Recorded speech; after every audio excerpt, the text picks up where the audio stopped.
Olá, gente, como estão todos? Hoje a gente vai ter a nossa primeira aula, né, de espanhol.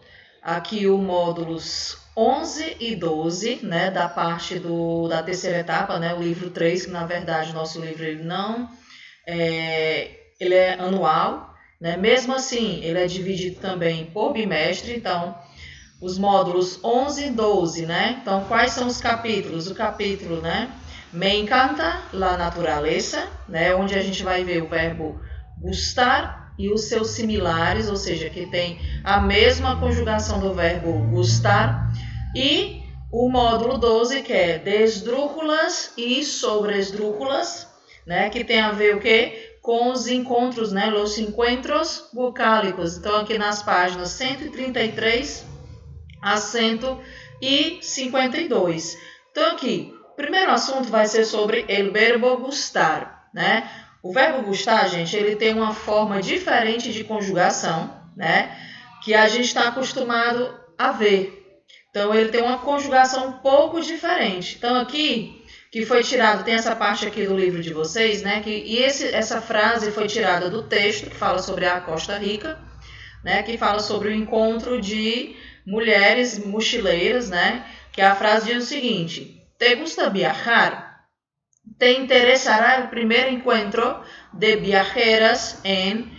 no caso aqui não é Costa Rica, é Puerto Rico, PR, né? Então essa primeira frase aí, ele destacou te gusta e te interesará. Então aqui, ó, las estructuras que están en destaque son verbos que presentan conjugación distinta en español y son llamados de verbos valorativos.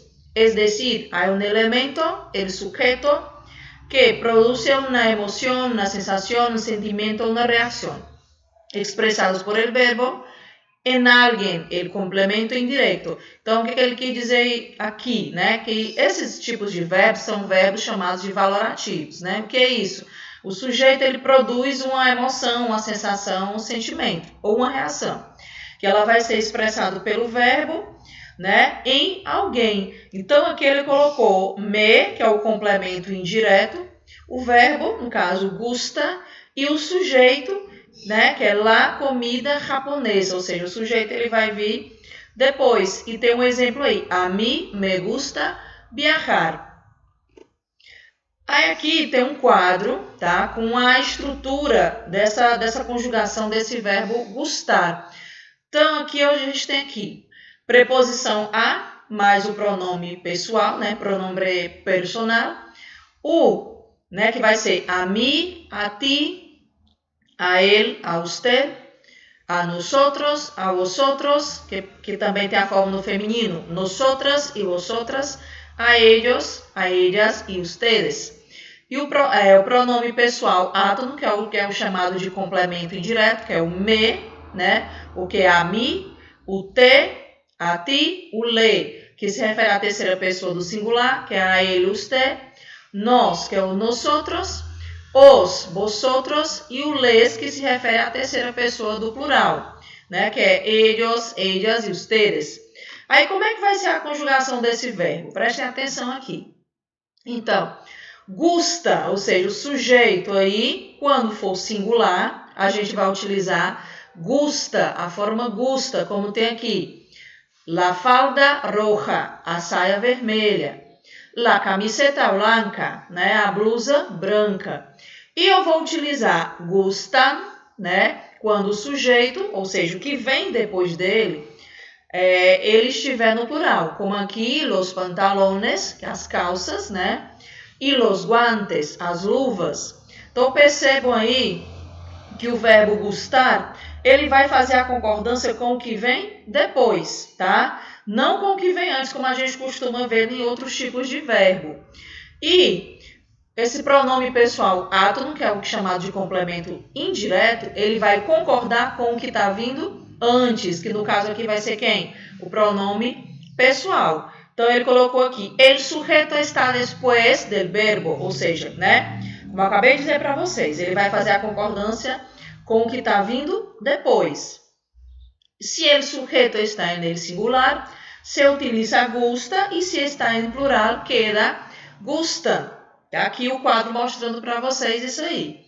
Aí, infinitivos ou infinitivo depois do verbo gustar. Ou seja, quando depois desse verbo gustar, no lugar de vir um substantivo no singular ou no plural, vier um verbo no infinitivo, o verbo gustar também vai ficar no singular, né? A mim me gusta ir de compras. Mesmo que tenha mais de um verbo no infinitivo, né? Como aqui no exemplo, a mim me gusta comer e dormir. Mas como são dois verbos, eu não vou flexionar esse verbo gustar no plural. Então, ele vai continuar no singular. Então, aqui, a mim me gusta comer e dormir. Agora, quando eu utilizo, depois desse verbo gustar, dois substantivos, aí sim ele vai ter que ser flexionado no plural. Então, por exemplo, a mim me gustan los chocolates e las palomitas. Ou seja, então eu tenho dois sujeitos aí. Então, o verbo tem que concordar com ele, certo? Então, tanto que ele colocou a observação aqui. En este caso, nunca se pone el verbo em plural. Então, quando tem verbo depois dele, do verbo gustar, ele não vai ser flexionado no plural. Então, não esqueçam disso, tá?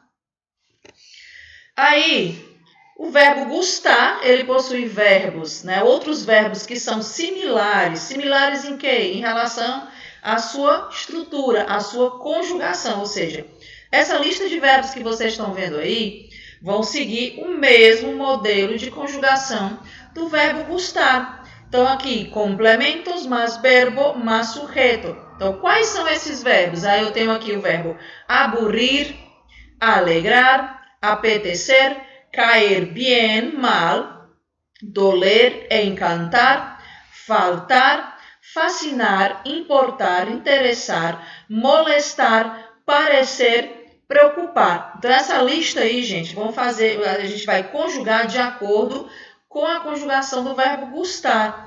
Então, aqui, me fascinan los gatos. Então, me fascina, né, no plural, los gatos. Ou seja, está seguindo aí o mesmo modelo de conjugação. Aqui com o verbo doler, né, que é o verbo doer. Me duele la cabeza, né? Eu estou sentindo dor de cabeça, me dói a cabeça.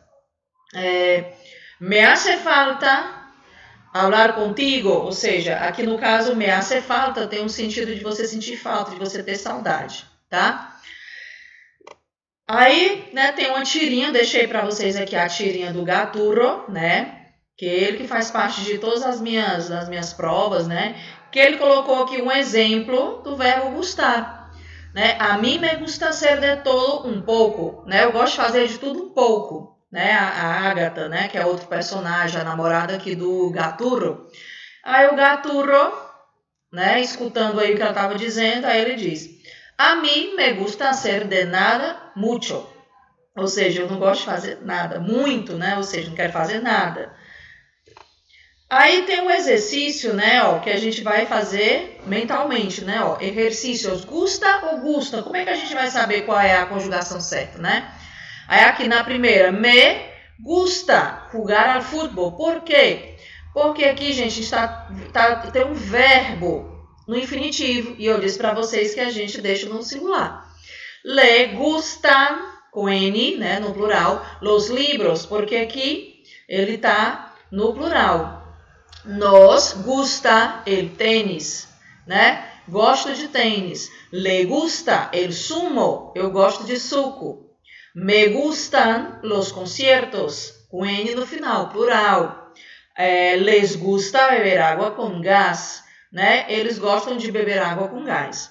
Me gusta la música, né? Eu gosto de música. Aí, seguindo, né?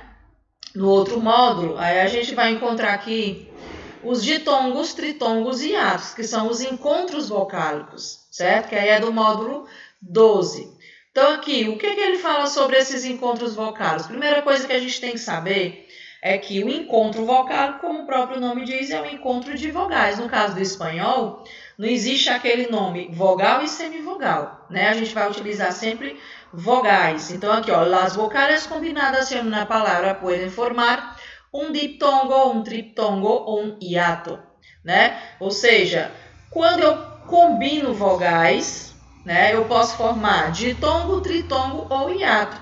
Só que a gente tem que lembrar que, em relação ao espanhol, existem as vogais abertas, que não tem nada a ver com o som, né, do português, que são A, E, O, que tem muito mais a ver com a abertura da boca, quando a gente vai pronunciar essas vogais. E tem as vogais cerradas ou fechadas, que são o I e o U, ou seja, que elas são, você abre menos a boca, então é diferente do português, em relação à questão de vogal aberto ou vogal fechado, certo? Aí, né, diptongo es la unión de dos vocales que se pronuncian en la misma sílaba. Una de esas vocales debe ser la I ou la U, pero sin acento tônico. O que ele quis dizer com isso? Que o ditongo é o encontro de duas vogais numa mesma sílaba, sendo que uma delas vai ser a vogal I ou a vogal U e não vai receber acento, né? Acento gráfico ou acento tônico também. Aí ele colocou alguns exemplos aqui. Tem aire, cielo, heroico e circuito, certo? Agora, em espanhol, existem 14 combinações que podem formar o ditongo, que eu deixei aí. Aí tem do aí, como em paisaje, a U, pausa, EI, peinar, EU, Europa, OI, heroicos, OU, couto, IA, desafiado, IE, nieve, IO, odio, IU, ciudad, UA, guarda, UE, cuenta, UI, cuidar e o antiguo. Então, preste atenção, que todas essas palavras aí estão separadas em sílabas e essas vogais, elas ficaram na mesma sílaba, ou seja, elas não ficaram em sílabas diferentes, não foram separadas. Então, o que configura aí um ditongo, certo? Aí, o triptongo é a união de três vocales em uma sola sílaba, né? Tritongo, três, tri, né? Então, aqui, de acordo com a Real Academia de la Lengua Española em sua ortografia, define el triptongo como el conjunto de três vocales que se pronunciam na mesma sílaba, né? Ou seja, de acordo com a Real Academia Espanhola, a sua ortografia, né, define o tritongo como o conjunto de três vogais que você pronuncia na mesma sílaba. Então, segundo esta definição, quais são os tritongos que mais aparecem no espanhol? São I, ai, né, aviais, expiais, associais. IEI, avieis, expieis, associeis. UAI, amortiguais, atestiguais, averiguais. UEI, amortigueis, atestigueis, averigueis. E IOI, dioico. E ele colocou aqui dois exemplos, Uruguai, habitueis. Mas aí você me pergunta, mas professora, eu estou vendo aí que tem um Y.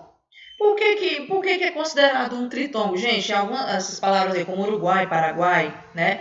A letra J, que é o Y, que é o som dessa letra, né, no espanhol, ela é configurada como a letra I, tem som de I, então por isso que ela é considerada um tritongo. Por quê? Porque é uma combinação aí dessas três vogais juntas numa mesma sílaba. Percebam que se a gente separar a sílaba, essas três vogais elas vão ficar na mesma sílaba, elas não se separam, ok?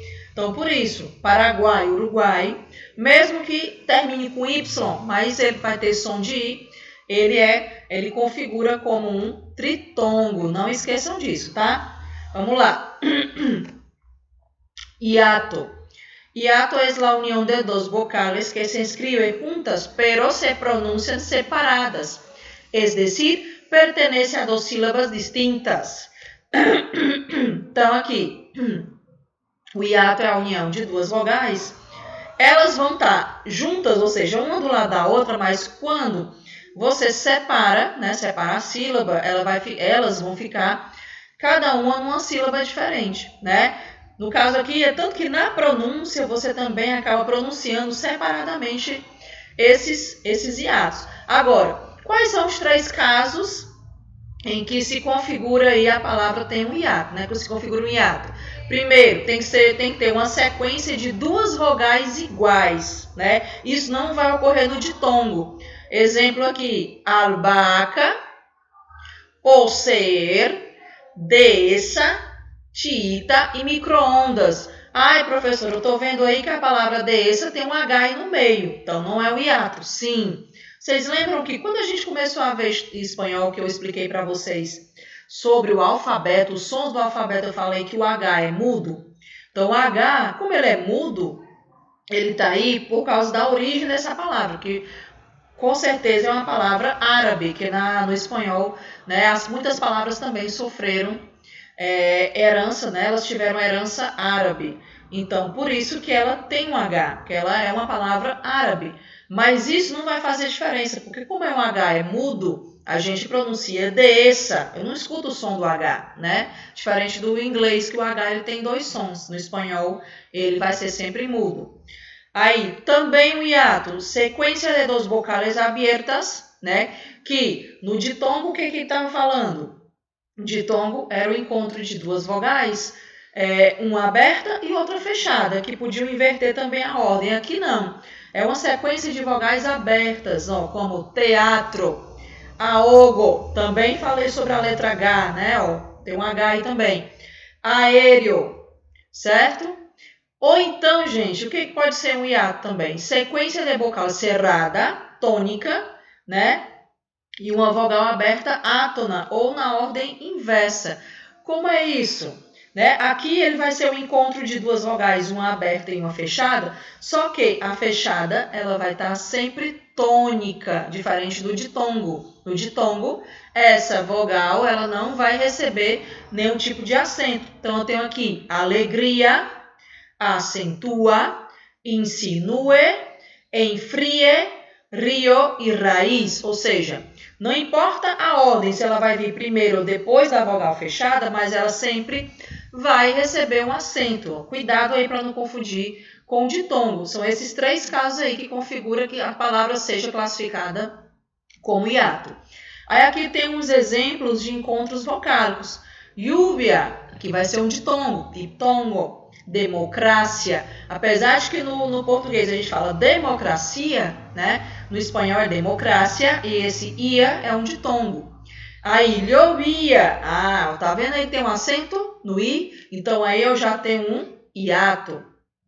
Acentueis, ó, tem três vogais, então eu tenho um tritongo. Localização é um ditongo, né? No caso aqui, vocês estão vendo que não está recebendo um acento a vogal fechada, né? Psicologia, hiato. Herói, ditongo. Aeronave, então aqui, vogais abertas, hiato. Hielo, ditongo. Jo, primeiro que nem tem como separar, né? Aí a gente já sabe que é um ditongo. Desayuno, né? Aqui eu tenho um tritongo. Coyote, também. Cacahuete, aqui o E, né? Ditongo. Soy e estou também são ditongos, certo?